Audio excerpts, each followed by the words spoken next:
I'm going to be sharing my story about my miscarriage of my baby number 2.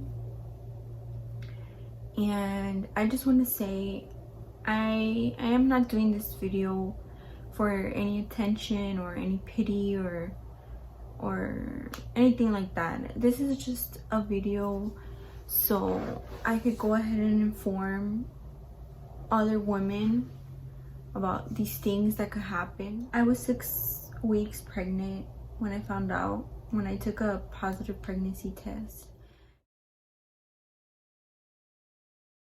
So basically I suffered a miscarriage, which that means that my body still feels pregnant, but the fetus has died or passed away. During the whole process, I never felt any pain, any bleeding, any of the normal symptoms that a miscarriage comes with. The only thing that I experienced was like a little bit of cramping, which I thought it was normal since my first pregnancy. I felt a little bit of cramping here and there, and it never lasted like more than 20 seconds.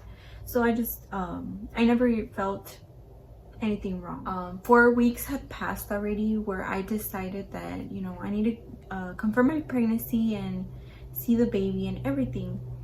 Since the whole virus thing is happening, I decided to look up a private sonogram office. Basically, I walked in the office and the doctor, the sonogrammer didn't find a heartbeat on the baby. But the baby was not moving, and basically he said that I had lost the baby. I didn't know how to feel at that moment yet because I was kind of optimistic and thinking, okay, maybe this office, I don't know, the machines don't work the same as the regular OBs. So at that point, I made an appointment with my regular OB, and they confirmed the baby had no heartbeat and it had passed, and the baby was measuring 2 weeks less than I was expected to be. So I was like 10 weeks and a half, and the baby had stopped growing, I guess, like at 8 weeks. I still felt very much pregnant, and I just couldn't understand why that was happening to me. And you know, I'm so young. I'm only 23, and you know, these things I've never heard of happening to younger women or any women at all, because women don't like to talk about their miscarriages and stuff like that. So I was kind of in shock. My husband and I took it very hard because this baby,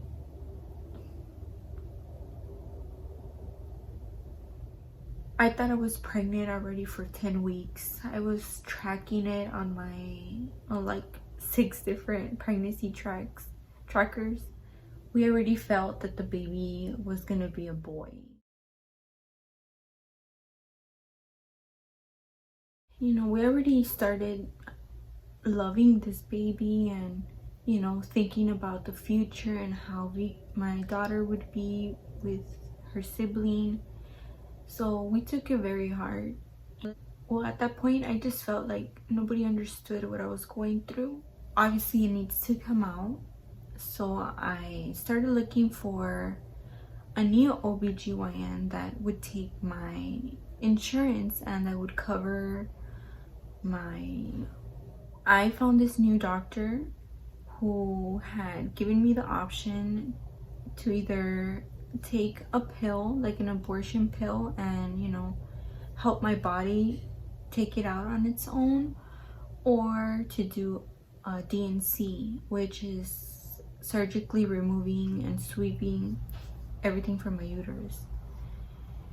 And of course, you know, I didn't want no surgery. I'm scared of needles and all that. So I went to the pill route. I'm kind of making this story kind of condensed and short because I don't want it to be super long. And there's like a lot of details, and there's a lot of, you know, things that went on and went wrong. At some point, I just felt that, you know, the world was against me. Finally, I got the pill and I took it at like 2 p.m. I took it at 2 p.m. and the pill is called misoprostol, which will contract your uterus and open up your cervix, so you know I could extract the fetus out on its own. And there were 4 little pills that I took all in one dose. But yeah, I started at 2 and I started bleeding 2 hours after, which was a good sign because I've read a lot of stories and, you know, looking at other people's experiences that, you know, the pill doesn't work. So I was kind of relieved that I started bleeding, so, you know, we could get the process going. At this point, it had been already like almost a month, no, like 3 weeks since I've had this baby without a heartbeat inside me. So, you know, I was just concerned that, you know, that I might get an infection or even hemorrhage, or, you know, anything could happen. I take the pill and I started having strong cramps, and, you know, everything is starting. So I'm starting to bleed a little bit, and, you know, I've never, like, my doctors, the ones that I have spoken to, basically never told me what to expect or how I might feel or what, like, how much blood or none of that. They just told me it would be like a normal period, like a heavy period. So that was all I was expecting. And long story short, I literally had a bloodbath. I exploded, blood everywhere, all over my bed, the whole bathroom. It looked like a crime scene. I wish I would have taken pictures, but well, I did take some pictures, but I just think like it would be too graphic for me to put on YouTube, and it might upset some people. So basically the only way I could describe it is like a murder scene. As horrible as it might sound, it was just lots of blood loss. And as I was in the toilet just sitting for, I would say, an hour, it was just all blood clots, like this big blood clots just coming out. And of course I didn't know how the fetus would look like. I didn't want to see anything. I was just too scared, and I can't. So anyways, I started passing a lot of blood clots, and there was a point where I was already feeling super weak and I was kind of blacking out, and I was just getting super scared that I was hemorrhaging, since they did say like watch out for excessive bleeding, and that was exactly what I was going through. And at this point it was already like 10 p.m. and I called my mother-in-law so she could come and watch the baby, because I really felt that I needed to go to the hospital. So she came, and as soon as she got here, I was laying in the bathtub, since, you know, I was tired of flushing like 20 times. So I was just sitting in the actual tub, and she was there with me, and I appreciate her so much because she really helped me get through it. At that point I was bleeding so much, and I just felt kind of comforted by her, because I guess she kind of knew a little bit of like if it was normal or not, and she kind of told me that it was normal, that it was already like, you know, everything was coming out. And I was just laying there completely, you know, without clothes or anything, and she was helping me, and I was just passing lots of blood again. And I stood up for 1 second, I don't know why or how, and a huge ball just dropped. Like, it felt like that, like you could hear it, and we both looked at each other, and we looked down, and that was it. It was the baby.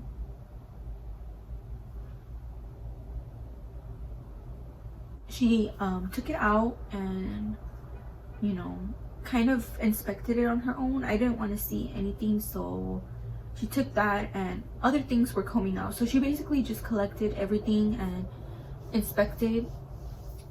And after that, I still kept bleeding a lot. So at this point, I think I've lost so much blood. I was already thinking I needed a blood transfusion and all that. So kind of a little bit stopped, and I put like a huge pad on, and I tried sleeping. And by the morning, like 4 a.m., I was still bleeding a lot. So at that point, I just felt super weak, and again, passing out, blacking out, and I just thought that the best thing was to call the ambulance. So at that point, the ambulance came to pick me up and took me to the nearest hospital. And basically, they hooked me up to an IV. They gave me some pain medication because I was feeling lots of contractions, like if I was giving birth. And they were trying to see why I was still bleeding a lot. And I just remember that the doctor was taking still blood clots out of me, and like physically. He was trying to get as much out because if not, I would have to do the D&C anyways. And I just didn't want to do that because I've heard it's scarring the uterus and, you know, having future problems with fertility. So yeah, I was there for, I would say like 5 hours, and I was still not feeling good. I would get up to go to the bathroom, and the room would just spin, and super weak. Like, I just felt like I was gonna die, and that was the worst feeling ever because, you know, I have my daughter that she's my life. So I just felt like I needed to be extra strong and, you know, get through this. And yeah, after that, they sent me home, and I still kept bleeding a lot. Well, not like the bloodbath, but I just still was passing a little bit of blood clots and everything. And they told me that it was normal, that it was just, you know, still getting everything out. And in the hospital, they had given me another dose of the same pills that I took the first time, so everything could continue coming out. And they had inserted those vaginally this time. So I feel like this time my cramps were so much worse, and I just didn't understand why they just kept sending me home every single time. But anyway, a couple days later, I had an appointment with my new OB so they could see how everything is inside and the uterus. And I go to this doctor's appointment, and basically he says that he still sees some blood clots up there and that I might need a D&C, which, you know, all this going back and forth, and it just had me super stressed out. So I was just hoping that, you know, everything would come out by itself. And he told me that he would see me in a week ahead or whatever. But anyways, after that, I go home, and during that week, still more blood clots, like gushing, were coming out. So, you know, I was still stressed out, but I kept calling, and they kept saying that it was normal as long as I wasn't filling a pad every hour. So at the same time, I was kind of happy that, you know, the rest was coming out, so I wasn't freaking out too much. And well, now I'm just kind of having like a light period, and hopefully everything has, you know, cleared up in there, because I eventually do want another baby. But I just want to say that we're always going to remember this baby and this pregnancy. I don't know why I'm still emotional.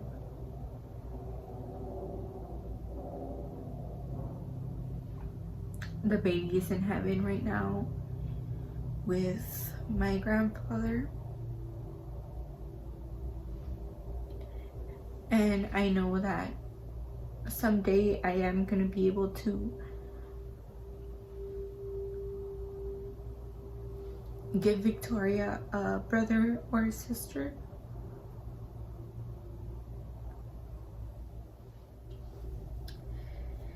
So yeah, basically, just be aware that this could happen to anybody, no matter your age, your color, your ethnicity, anything. Never be too sure that you will never experience this, because it's very, very common for a lot of women to go through this. And I'm just grateful that my body knew that this baby was not okay and was not formed okay, so it wouldn't come out right, you know. So I'm just kind of looking at it that way, and it's the only way that I could move forward. It was just not meant to be, and you know, it's okay, and we'll always remember.